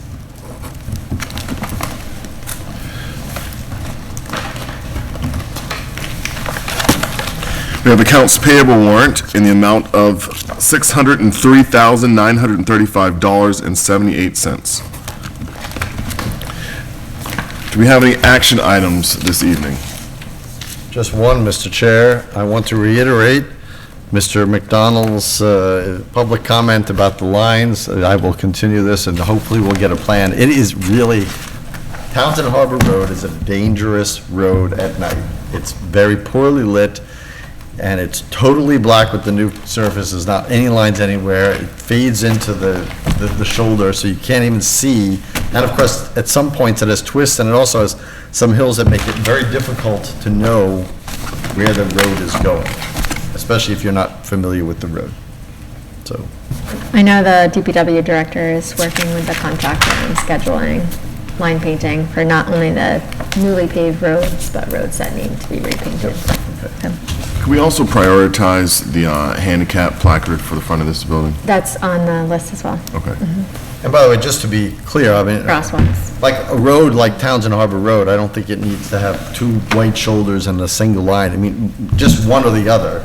Probably a line down the center, just to give you an indication about where the road is. Yeah, I don't think it's a matter of that, it's a matter of scheduling with the contractor. Okay. For committee reports, do we have any committee reports this evening? I have one for the Council on Aging. Yes. They met on the 19th. They're working on a packet for new members training. They're hoping that'll be finished soon. They have a new member that reviewed it and said it was pretty good. They're working on a vision for fiscal year '23. They in our review of town manager, they thought the senior tax write-off was unfinished business, and they did not like that. Which was that? The senior write-off that you were working on, they thought that was unfinished. Senior, right? Yeah, the senior tax write-off. They felt like that's what you guys are working on. We're not doing a senior tax. Senior tax relief. Tax relief. Tax relief. Oh, okay, that's what, Well, we They didn't say said it was write-off. completed. No, it's not, no, there's a senior tax write-off that's been in place for years. yeah, and that's years. totally different, right? Right. Yeah, okay. The senior tax relief that we're talking about we have not completed that, and that's why it's on this year. Right. And the goal is to have it as a warrant article by this spring. Warrant, okay, spring. Yep. Okay. When they ask next time. No problem. Lou, when they ask next They time. will ask. I and know. that is what we are shooting for. Spring warrant, okay. One of our 3 goals. They felt kind of snubbed at one of the meetings. They felt that the Council on Aging was referred to as an unimportant committee, and they want to feel important, and they were a little upset with that. The 55th anniversary celebration was very well attended. They want Sue to have a different title. Director of Council on Aging isn't really what Sue does. She's not the director of the Council on Aging, because the Council on Aging is a council. They think her title should be more reflective of what she does at, over there. Isn't that decided by the state legislature? I don't know. No. No. You can, a town can title their position If you want to be differently. director of the senior center or? Senior Center, yeah, something, it's not, because it's Council on Aging as a council. They just don't think it's reflective of her work. Okay. Okay. They could bring that to the personnel committee, because that's. Okay. Because it would have to be changed in the comp and class grid. Right. Okay. As part of the bylaw. Okay. So do we have to do that, or should they? I can get in touch with them and tell them. Okay. that. They want to be more visible, more important. They are gonna try to have seniors in the paper again, like the Eagle Eye. They used to have that. I did tell them the 4 rocks were removed from Memorial Drive, but they think all of them should be removed. They weren't in the right of way. I know, I explained that to them. Person's property. Yep, I know. The director's report, her formula grant, she doesn't have the information on that yet, so she was trying to explain that she doesn't have the budget yet. And the personnel committee's new pay schedule kind of messed with her budget a little bit, with one of the new hires, right? Right, because Yeah. it And was we're- a lot more than what was Right. allotted for. The budget. Formula. funds. $3 an hour more, I think, Right, is what yeah. she said. And she's hoping to get the formula grant money information by the end of the summer. Because also the census information she doesn't have, and how much they're going to get per elder. Right now, she thinks it's $12, but she's not sure, so she doesn't have a lot of information for her budget. And the Eagle House Supporters is working on a fundraiser with the Epilepsy Foundation, but they haven't all approved it. And they want to make sure that we're clear that they act as more of a booster club to support them, but not as part of their budget. That's kind of like the library, so. Yeah, and the music aiders at school, and, yeah. So, I have the Eagle. That is a term I haven't heard. I mean, I remember Eagle Eye? when Gene Hobbs used to write the Eye of the Eagle in the Ledger, probably once a month at least, if not twice a month.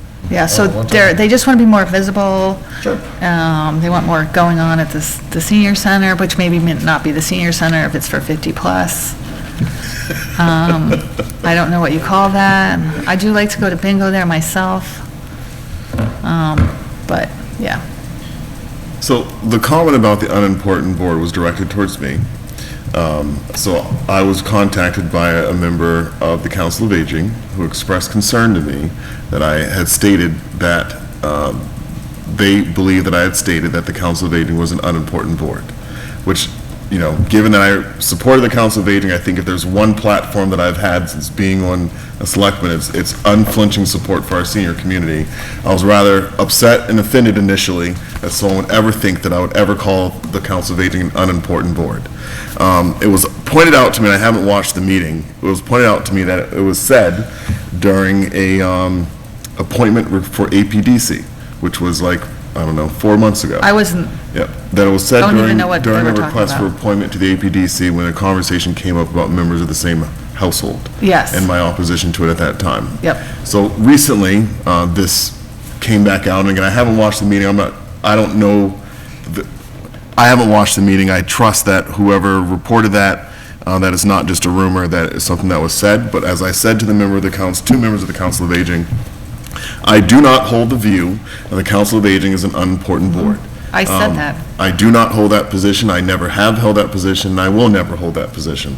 You know, Council of Aging, it's just not representative of my belief system. I do recognize, however, two things. You know, the first being that I have drawn distinctions between regulatory boards in which their decisions are requests from residents that require a decision that can be appealed to court and cost the town money, that I've drawn distinctions between regulatory boards and boards that are non-regulatory, advisory boards or boards like the Council of Aging, which are committed to public good, that those boards are different. And I have made several statements that I don't have a conflict on an advisory board or boards of that nature that don't have regulatory authority be having membership comprised of anyone. But when it comes to regulatory boards, I do have very strong opinions that it's really important to have the appearance of fairness because they're a regulatory board. So I do understand that there was some miscommunication about that. The second part is that I do understand that, you know, I'm not a TV personality. I'm trying to do public good, as we all are. And as I said in several meetings previously, sometimes we're going to misspeak, that it does happen because we are not polished professionals in front of a camera, that we're having a meeting with each other and the cameras just happen to be on.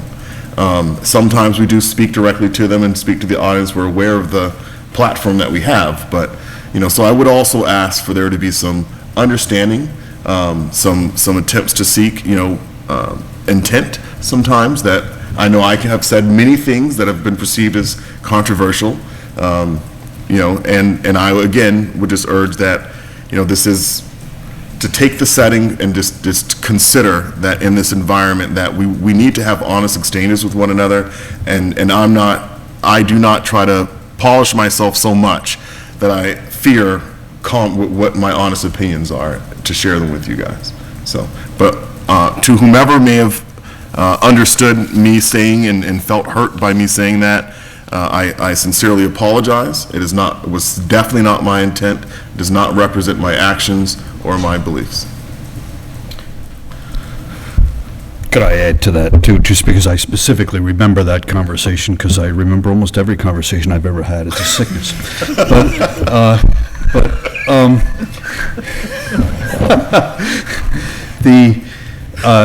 The line that you drew between regulatory and non-regulatory was not the only rationale on which the decision was made that we couldn't put two people from the same household on APDC, but we allowed it on Council on Aging. The other rationale was that those appointments on the Council on Aging were already in place and they were up for reappointment. And so we drew a line of distinction between appointment and reappointment and not wanting to undo the work or opinion of a prior board. So that was another rationale for that at the time. Yeah. Thank you, Mr. Frank. Thank you. Thank you. Any additional committee reports? The Stormwater Task Force meeting that was scheduled for the 21st had a advertisement problem, so it's been rescheduled for this coming Thursday, August 4th, at the Ritter Building at 7 p.m. Okay. I'm waiting for the Stormwater Task Force to be rained out one day. That's the ultimate irony of that. Oh, we've had a number of rainouts this year. That's the problem. just a comment before, were you finished? Yes. Before I give the economic development, I just want to know, when was there a shift from 55 to 50 on seniors? Is this just? That's not fair. Yeah. What do you mean? It's recent. Well, I know it's recent, but. I mean, 55 is insane. Yeah, I don't think it's. No, but. Longer, I don't understand why they're pushing the lower boundary younger.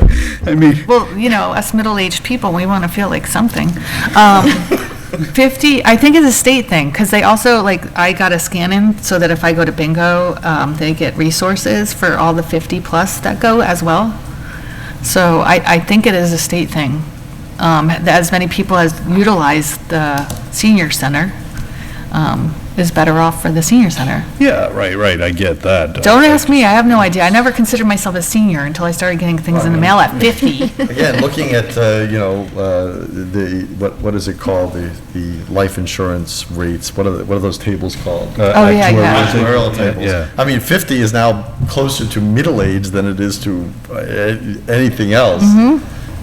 So it would be, the late stages of middle age. I certainly don't think it's a senior. But see that, though, even the way they want to change the name of it, they want to encourage people 50 to attend their things, to go, like to bingo, which shouldn't just be a senior thing. Some of us middle-aged people want to go to bingo. Well, they can have things at the senior center that are open to the general public. Yeah, they if could, want. yes. You don't have to reclassify what seniors I know, are to get people to go. but to get the funds from, they have to. Okay, well, if it's a state thing, it's a state thing. It's because and the more they scan in, that's why they have these scan cards too, like, you scan in when you go in and you tell them why you're going in, they have this system. You need to go to bingo. You need to learn the system. Put it on my list. Yeah, they have mahjong on Wednesdays. I haven't done that can't yet. do bingo and mahjong. I have Well, you gotta pick one or the other, yeah. So any additional committee reports, Mr. Frank? I found it absurd enough when I was trying to get my head around the fact that in 3 months I will be 55, and I was thinking that was bad enough that I was being called a senior, but now that anyway, at 50, Now you're a well-entrenched senior. Right, at 50, I felt closer to senior in college than senior citizen. Aging me, it's like aging. I seem to think we've struck a nerve with Mr. Frank. That's terrible. So, in any event, what was I doing? Economic development. I remember conversations from 8 months ago, but not what I was going to report on.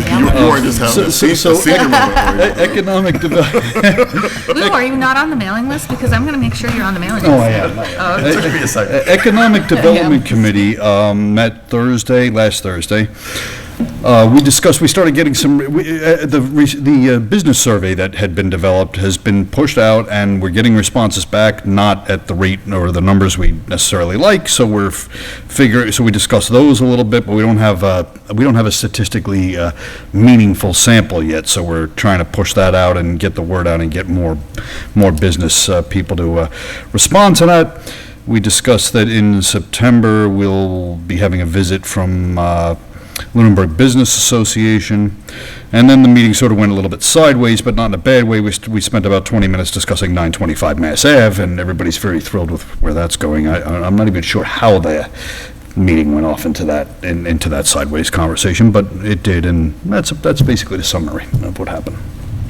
FinCom met and did their reorg, so Evan Waters is now the chair, and Chris Menard is the vice chair.